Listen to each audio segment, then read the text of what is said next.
105.9 FM and AM 630, Washington's Mall, WMAL. This is Washington's Drive at 5. I'm Austin Hill, author and columnist. Glad to be sitting in for Larry O'Connor. Still to come at about 5:35. Our guest, Lanny Davis, former special advisor to President Bill Clinton. He'll weigh in on some of the big issues involving President Clinton and Hillary Clinton's anticipated presidential run.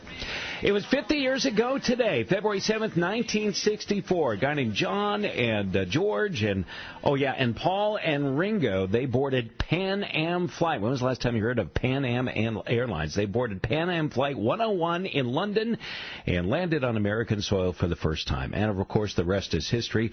They made a very historic and phenomenal appearance on the old Ed Sullivan television show. And also, right around that day, they also played a phenomenal concert right here in Washington, D.C. Joining us on the guest line here on the Drive at 5 at 105.9 FM and AM 630 WMAL. He's in management with Sony Music Incorporated. He's also a historian when it comes to rock and roll and the Beatles. Michael Friedman joins us. Mr. Friedman, welcome back to WMAL and the District. Good to have you with us. Thank you, Austin. How are you? I am great. This is a big deal for anybody who loves music, but you make your living in the music business. How do you even begin to encapsulate and address such a momentous anniversary like this? Well, you know, I think just the mass media exposure and everything you're seeing, you really can't turn around and either turn on a radio station or a television broadcast and not be inundated with this. And in many ways, with media being so all-encompassing these days, I think it's fitting because that's essentially what happened when the Beatles appeared on the Ed Sullivan Show 50 years ago. 73 million people tuned in. Just to give you an idea, that was about 3 times the normal audience that the Ed Sullivan Show garnered each week. So, and nobody got to go back and look at it on YouTube. That was live real-time broadcast. That's exactly right. No DVRs, no YouTube. Yeah. It was live. Yeah.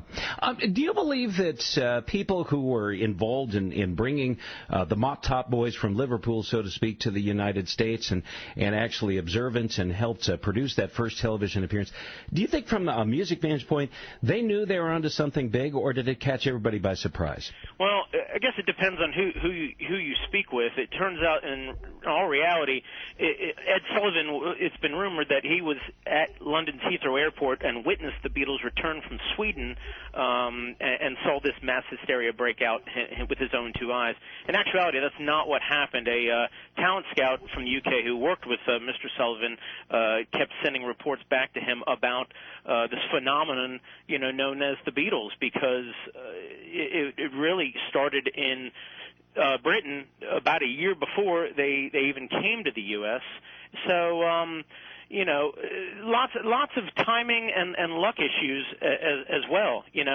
One of the other famous aspects about the Beatles breaking into the United States is that they were on Parlophone Records, owned by EMI, the same company that owned Capitol Records here in the States. When Capitol had first right of refusal to release all Beatles product, and they kept turning them down and saying, we do not believe this music is fit for the American market. Won't work on radio, that's for sure. So in the meantime, EMI negotiated deals with other smaller labels in the United States, which released Beatles singles to not much success. And, Washington figures in prominently because it was on WWDC, when they were an AM station, that Carol James debuted I Want to Hold Your Hand, weeks before Capitol released it as a single. A 15-year-old girl named Marcia Albert called up James and said she saw a news piece that Walter Cronkite did on December 10th, 1963, and she said, why can't we have music like this in the United States? About 7 days later, James, through a airline attendant with now British Airways, obtained a copy of I Want to Hold Your Hand. Marcia Albert came to the studio and introduced the track, and that was the first radio station right there in Washington to play I Want to Hold Your Hand. And literally, the reaction was so huge, it became an exclusive. The single spread through copies to other stations and disc jockeys around the nation. In fact, Capitol even issued a cease and desist to the radio stations and then realized we can't do anything to hold this back. They released the single on December 26th, and I would say that would maybe the first instance of going viral. You know, the Beatles were really the first instance of a band yes, going viral. By today's vernacular, that would be going viral. David Friedman, he's with Sony Music, and he's quite a rock and roll historian and a Beatles historian as well. David, real quick, I spoke to you earlier this morning from your offices, and I brought up the fact that the Beatles had a very historic concert performance here in Washington, D.C. I don't think a lot of people know that. You knew all about it. Just real quick, in 60 seconds, tell us about that historic event. Sure. After the Ed Sullivan performance on February 11th, the Beatles played at the Washington Coliseum to a sold-out crowd of 7,000.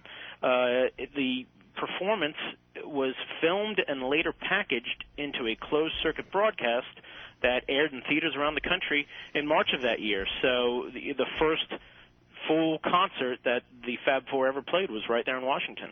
Fascinating stuff. David Friedman, he's with Sony Music. He is in management with that company. He's quite a Beatles historian as well. David, thanks for joining us here at WMAL and tying us all together with historical references to broadcasting right here in our nation's capital and the historic concert venue as well. And enjoy the big 50-year anniversary. Well, thank you, Austin. Appreciate your time, sir. Good to be with you.